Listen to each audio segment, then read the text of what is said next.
Hello and welcome to my storybook cottage, and thank you so much for joining me. Today I'm talking about motivation, which is what drives your characters if you're writing them, and which is what you need if you're going to write at all. The other day I went to the Cancer Wellness Support op shop or thrift store in North Katoomba. It's a place that raises money for a medical facility based in Leura, which provides services for people with cancer, and it's great. The op shop is really big and really cheap, amazingly cheap, and it has a solid local vibe with lots of volunteers and loads of customers.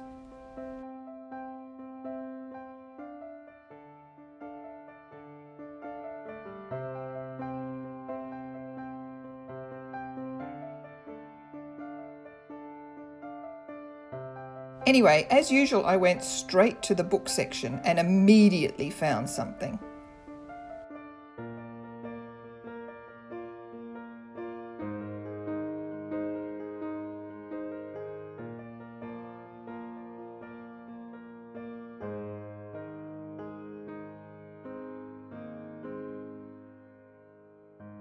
But I also went to the puzzle and game section because it often has really cheap puzzles that are never missing pieces unless specified, because they always check them.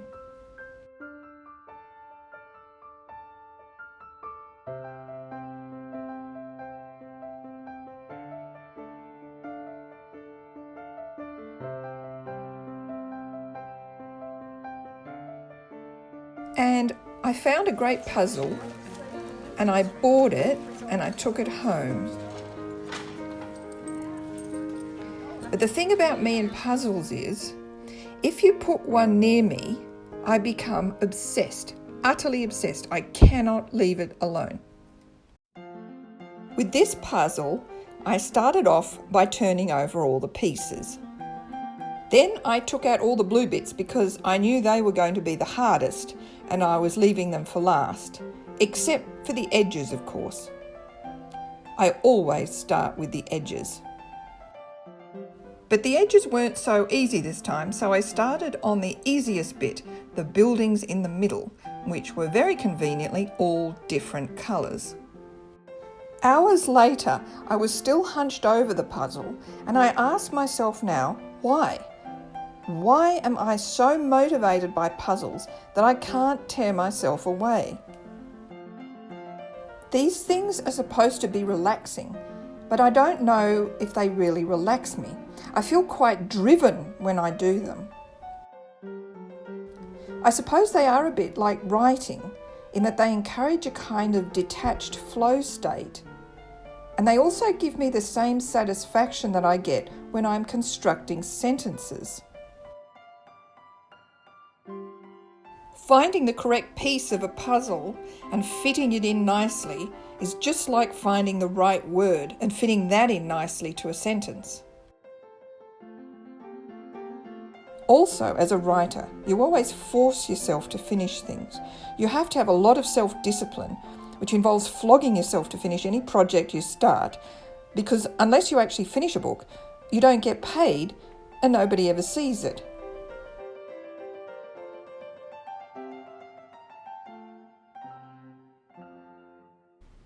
Maybe that's part of what's driving me when I get drawn back and back to an unfinished puzzle and find it hard to concentrate on other things. You can see I'm into the second day here and slowing down considerably as I get to the harder bits. So here I am, tackling the puzzle the way I'd tackle writing a book, starting with an outline, focusing on the easy, vivid stuff first, struggling a bit when it comes to filling in background. But one of the things I also have to do when I'm developing characters is to work out why they're driven to do things, why they're as motivated to attack someone or run away from someone or marry someone as I am to finish this puzzle. Coming up with good motivations, supported by the plot, is one of the most important things when you're telling a story. And here it is, the finished picture, hooray! But weirdly, it's so unimportant to me that within half an hour I've broken it all up and put it back in the box. After all that ferocious effort. There are some really basic and obvious motivations which are good to use if you want to drive characters, like parental instinct, for instance. I mean, it's not just people who are consumed by a fierce desire to nurture their offspring at all costs, despite the many irritations involved.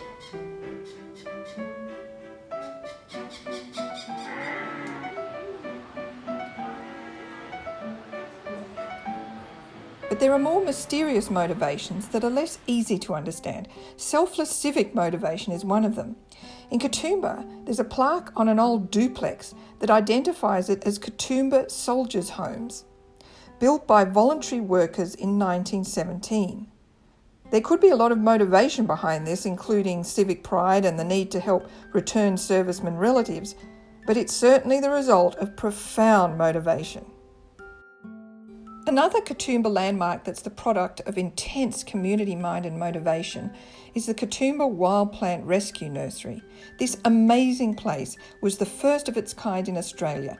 In fact, one of the people who founded it back in 1993, Wyn Jones, actually coined the term wild plant.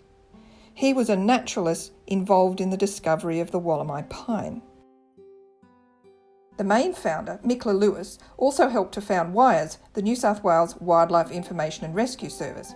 She decided to start a group in the mountains who would work together to rescue native plants from local blocks of land scheduled for development.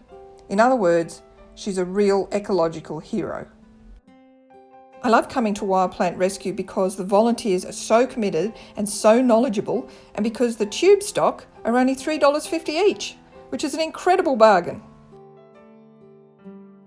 All the plants are either rescues or propagated on site, and they include such beauties as the dwarf mountain pine, which is only found around waterfalls between Wentworth Falls and Katoomba.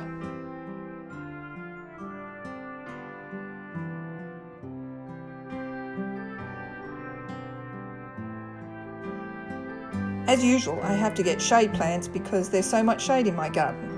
So I choose a couple of ferns, one of which I've already managed to grow in several shady areas.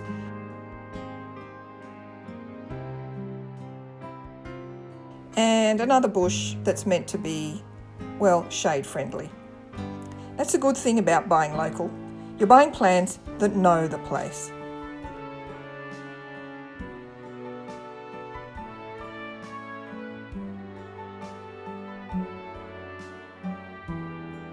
Another place staffed by passionate volunteers where you can also buy native plants is at the bottom of the mountains rather than the top.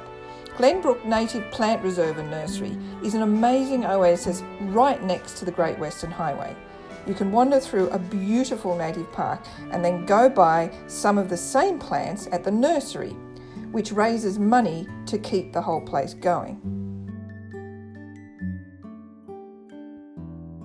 I've never seen such a big native violet lawn before. And I like the way the different paths focus on different species of plants. Also, I didn't know there was any such thing as a cheese tree.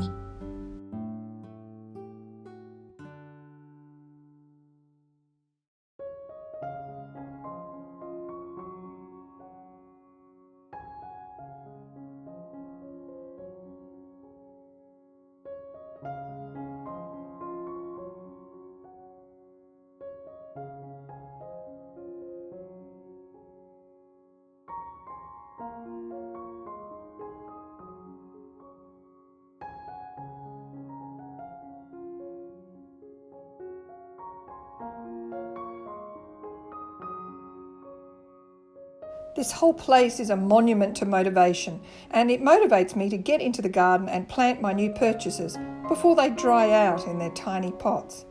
I guess I'm worried about them, and that's something to remember when I'm providing a character with a drive to act.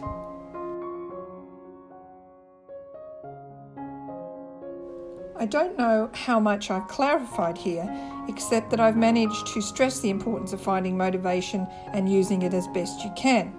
Perhaps the secret to producing good work of any kind is to find what does motivate you and use it, which is good advice not just for writing, but for living your life.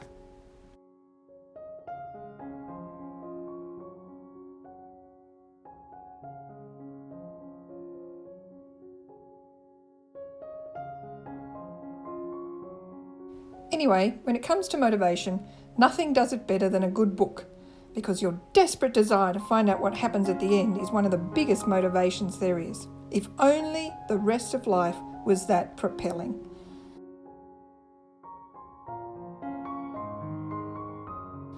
But if you can't find a good book that suits you, maybe try a puzzle.